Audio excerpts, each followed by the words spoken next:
ठाकुर, आपके अपने चैनल पर आपका स्वागत है। जैसा कि आपको पता है कि हम लोग इस चैनल पर मेंस के क्वेश्चंस पे फॉर्मेटिंग ये डिस्कस करते हैं।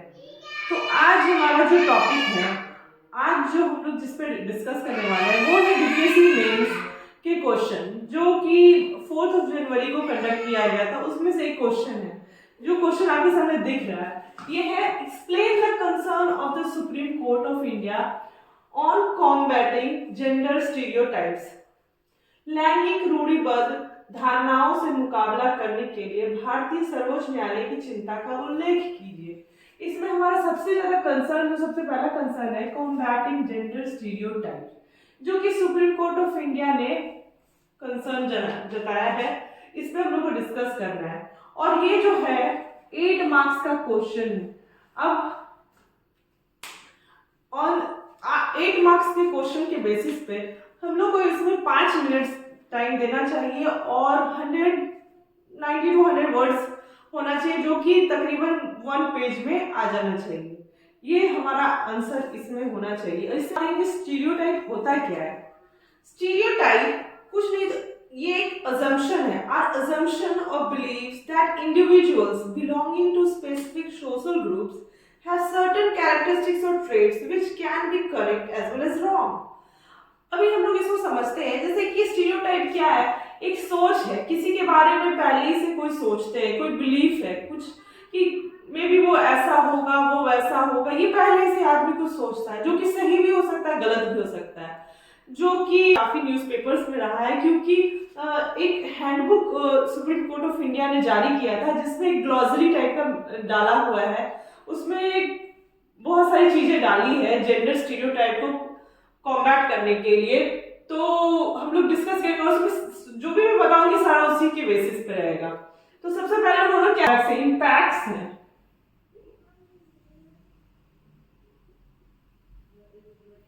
स्टीरियोटाइप्स जो हो सकते हैं, राइट हो सकते, करेक्ट हो सकते हैं, रॉन्ग हो सकते हैं। फॉर एग्जाम्पल मैं बताना चाहूंगी, जैसे कि ये भी एग्जाम्पल इन्हीं के हैंडबुक से जो दिया गया है, मैं वही बता रही हूँ। इसमें दिया गया, फॉरेनर्स बिलीव करते हैं कि इंडियंस को साइंस और मैथ्स इंडियंस का फेवरेट है, और ज्यादातर इंडियंस साइंस और मैथ्स ही लेते हैं, जो कि करेक्ट भी है, रॉन्ग भी है। करेक्ट है, अगर इंडियन साइंस और मैथ्स लेते हैं तो ये जो स्टीरियोटाइप है ये फिर से बनता चला जाएगा कि हाँ ये लोग लेते हैं और ये होता जाएगा। तो ये एक विशियस सर्कल, एक विशियस साइकिल बनता जाएगा। ये बिलीव करेंगे और ये हो रहा है, तो इस तरह से ये बनता जाएगा, जबकि रॉन्ग है। क्योंकि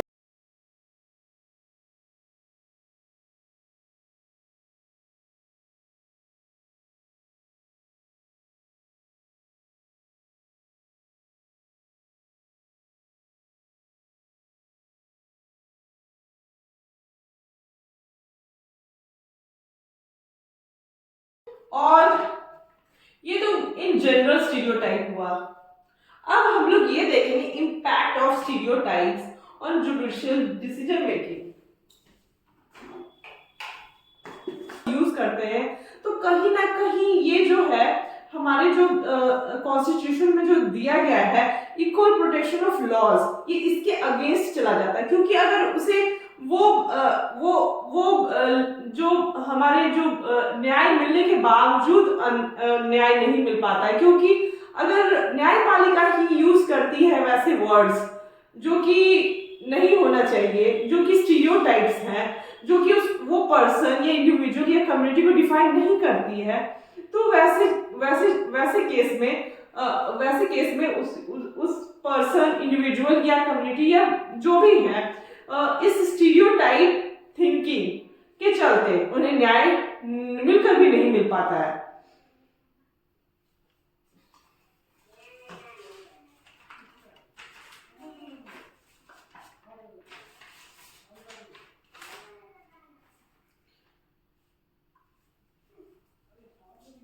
तो इस वजह से सुप्रीम कोर्ट ने अगस्त अगस्त मंथ ऑफ 2023 इशू किया हैंडबुक, जिस हैंडबुक का एम था to serve as a guide for judges, raising awareness on the need to avoid stereotypes against women in all facets of their decision making and writing. तो ऐसे में ये लोग awareness सारे जजेस, बहुत सुप्रीम कोर्ट, हाई कोर्ट्स और वैसे तरह के जो भी जजेस हैं, सबके पास एक अवेयरनेस के तौर पर ये हैंडबुक को पहुंचाना चाहते हैं, जिससे न सिर्फ ये स्टीरियोटाइप अगेंस्ट वुमेन इन सारे डिसीजन मेकिंग में, जो इन लोगों का डिसीजन मेकिंग और राइटिंग ऑफ द केसेस का जो आउटकम, जो राइटिंग होता है, उन सारे केसेस में स्टीरियोटाइप्स के अगेंस्ट, वुमेन के अगेंस्ट ऑल फेसेट्स, सारे फेसेट्स पे ये उनको एक गाइड करे।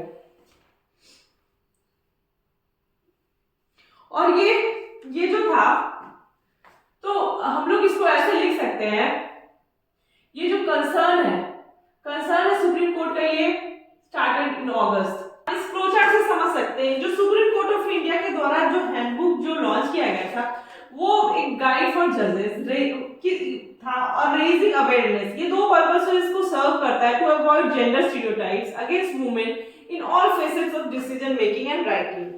पर्पस से सर्व करता है। पहला स्ट्रेस करता है कॉन्शियसली अवॉइड। कॉन्शियसली मतलब कि कॉन्शियस होकर अवॉइड करना जेंडर स्टीरियोटाइप वर्ड्स।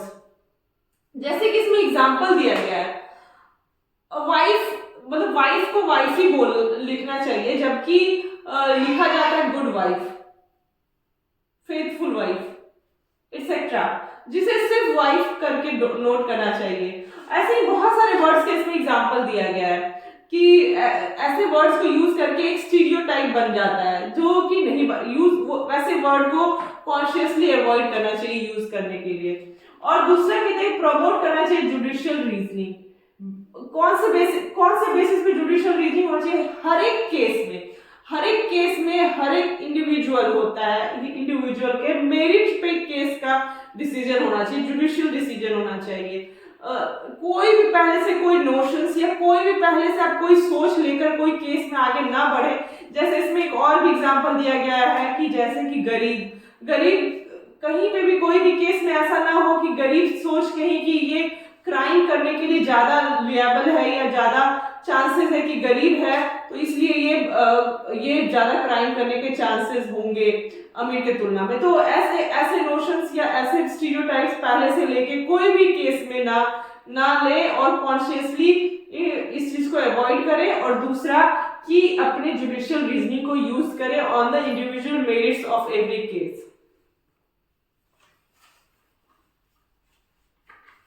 अब बात करते हैं और इस हैंडबुक में ये भी बात किया गया है कि inclusive language can help break harmful patterns of thinking.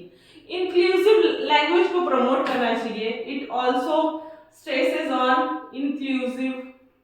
Inclusive language,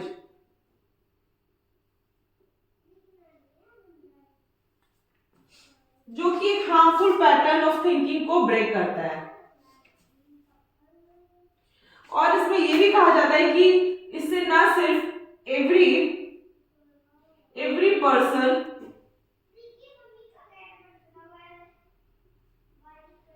person चाहे वो कोई भी जेंडर हो, irrespective of its gender,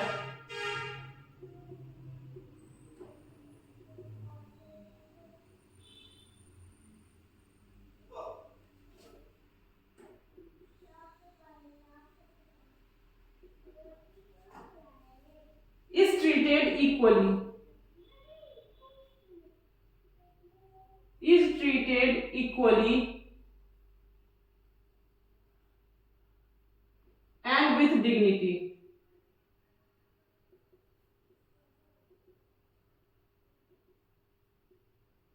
before the law।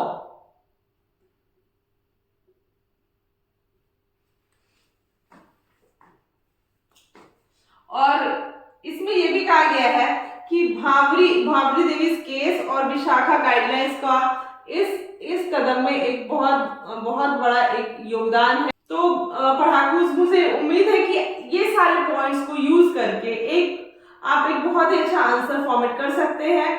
और आप बताइए आपने आंसर कैसा लिखा है, क्या आपने ये सारे पॉइंट्स को इसमें मेंशन किया था या इससे कुछ अलग पॉइंट्स आपने डाले थे। प्लीज डू कमेंट और मुझे बताइए इसमें और क्या क्या पॉइंट्स हो सकते हैं इस क्वेश्चन में, क्योंकि ये 8 मार्क्स का क्वेश्चन है तो बहुत ज्यादा मुझे नहीं लगता इससे ज्यादा और कुछ डालना चाहिए।